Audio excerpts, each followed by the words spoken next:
जब हमारे हुजूर के खिलाफ नबी करीम सल्लल्लाहु अलैहि वसल्लम के खिलाफ गुस्ताखी करता है, कोई नहीं, जी बिल्कुल, कोई नहीं, जी हाँ, कोई नहीं आगे आया, कोई नहीं आता है, बेशक। अरे हमारा वजूद, जी, हमारी पहचान, हमारी शिनाख्त, हाँ, हमारी जिंदगी जी, जिसके लिए कुर्बान है, हाँ, सुनिए, उसके खिलाफ गुस्ताखी हो रही है, बेशक हो रही है, तो भी हम अपनी नफरत की राजनीति में बटे हुए हैं। बेशक बटे।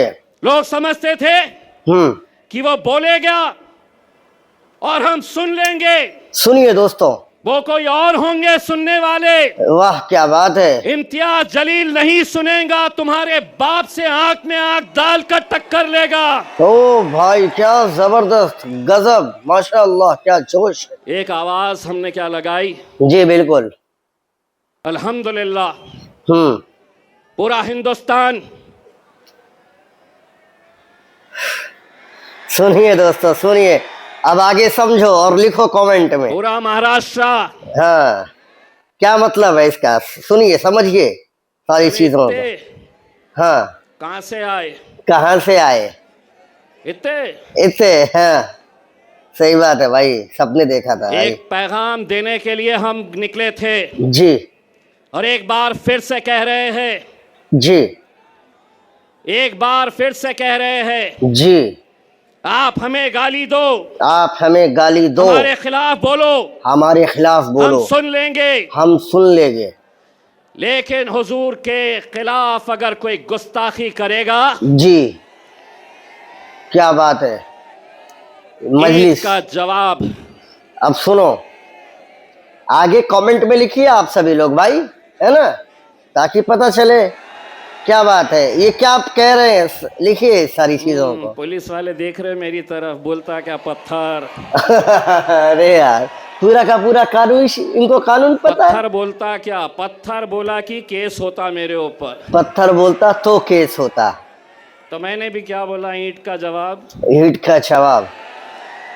जी, जिसको समझना था वो समझ गया, जिसको समझना था वो समझ गए। को हम एक पैगाम देने के लिए गए थे मेरे भाई। जी, वो पैगाम था, बनकर तूफान, बनकर तूफान, बगावत का सैलाब आएगा, बगावत का सैलाब आएगा, जुल्म हद से बढ़ेगा, अगर जुल्म हद से, इनकलाब आएगा, इनकलाब आएगा। क्या बात है भाई, गजब है मेरे भाई।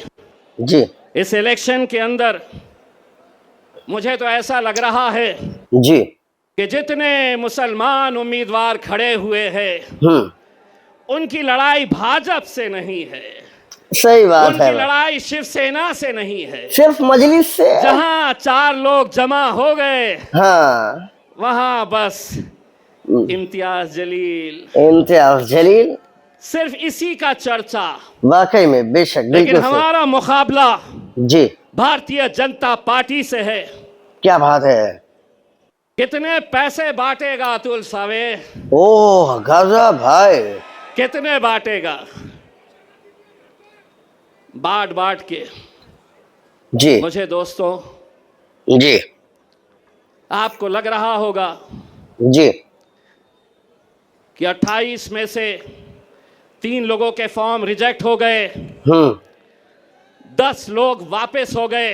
जी, लेकिन कौन है ये वो 10 लोग? सुनिए, मैं नाम के साथ बताता हूं। जी, समद बागवान इलेक्शन में क्यों खड़ा है? जी, बोले मार्केट यार्ड में मैं फोन करता हूं तो कचरे की गाड़ी आती है, इसलिए मुझे एमएलए बनना है। इतना अच्छा नेता, इतना बढ़िया नेता, आपका अपना इम्तियाज जलील होने के बावजूद आपने इस नेता को एमपी बनाने से रोक दिया, एमएलए बनाने से आपने रोक दिया। अरे मजलिस का वो पावरफुल नेता, भारत का वो बेहतरीन नेताओं में से नेता इम्तियाज जलील, आपका अपना भाई, आपका अपना बेटा, आपका अपना दोस्त, आपने उसको हरवा दिया। मेरे भाई, मेरे दोस्तों, महाराष्ट्र औरंगाबाद से ये हैं, आप बताइए, ये जब बोलते हैं तो एक एक अल्फाज इनके इतने बेहतरीन होते हैं कि सभी जो है इनके भाषण को सुनना पसंद करते हैं। और इसी वजह से मैं आपको भी इम्तियाज जलील का भाषण सुनाता आया हूं और सुनाता रहूंगा। मैं ये सोचता हूं कि आप इनके भाषण को सुने समझें, क्योंकि मेरे भाई, मेरे दोस्तों, आज के वक्त में बहुत जरूरी है। उत्तर प्रदेश में इलेक्शन है 2027 में। समाजवादी पार्टी अगर एआईएमआईएम से अलायंस करती है तो बेहतर है। अब अगर नहीं करती है तो आप एआईएमआईएम से ये उम्मीद लगाएंगे कि एआईएमआईएम उतरे ही ना मैदान में, यूपी में चुनाव ही ना लड़े? अरे ऐसा क्यों? पार्टी चुनाव लड़ने के लिए ही बनी है। पार्टी अगर बनी है तो अपने उम्मीदवारों को, अपने प्रत्याशियों को उतारने के लिए ही बनी है, जीत हासिल करने के लिए ही बनी है। यदि उतरेंगे तो जीत भी होगी और हार भी होगी।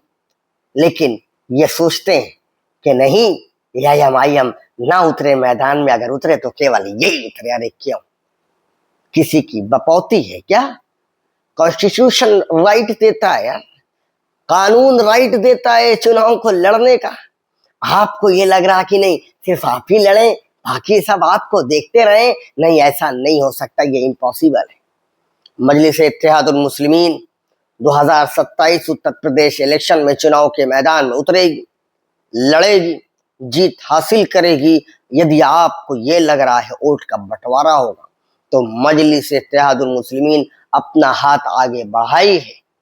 तो आपका ये फर्ज है कि आप वो हाथ आगे बढ़ाए हैं तो आप हाथ को मिलाएं। तो आप वोट का बंटवारा आपको भी नहीं करना है, वोट का बंटवारा मजलिस को भी नहीं करना है। यदि दोनों लोग एक साथ हो जाएंगे तो विजय प्राप्ति होगी, जीत हासिल होंगी इंशाअल्लाह ताला। वरना तो आपने बिहार में भी देखा, उनका घमंड चकनाचूर हो गया, नेस्तो नाबूद हो गया। 5 सीटें अल्हम्दुलिल्लाह जीत हासिल कर लेती है एआईएमआईएम पार्टी। ये सिर्फ देखते रह जाते हैं और रमजान में उसके बाद इफ्तार पार्टी में इनको बुलाया जाता है और ये चले भी जाते हैं। तो ये ताकत मजलिस की है ना। मेरे भाई, इम्तियाज जलील के ये भाषण आपको कैसा लगा? मेरी बातें आपको कैसी लगी? ये सारी चीजें मैं आपसे गुजारिश करता हूँ कि कमेंट बॉक्स में ज़रूर बताइएगा। और आप वीडियो कहाँ कहाँ से देखते हैं, मेरी वीडियो कहाँ कहाँ तक पहुँच रही है, ये भी कमेंट बॉक्स में ज़रूर बताइएगा। और चैनल को सब्सक्राइब करिएगा। अगर फेसबुक पर देख रहे हैं तो फॉलो ज़रूर करिएगा और वीडियो को लाइक अगर मन करेगा तो कर दीजिएगा। चलता हूँ दोस्तों, दुआ में याद रखिएगा। जय हिंद, जय भारत, अल्लाह हाफिज़।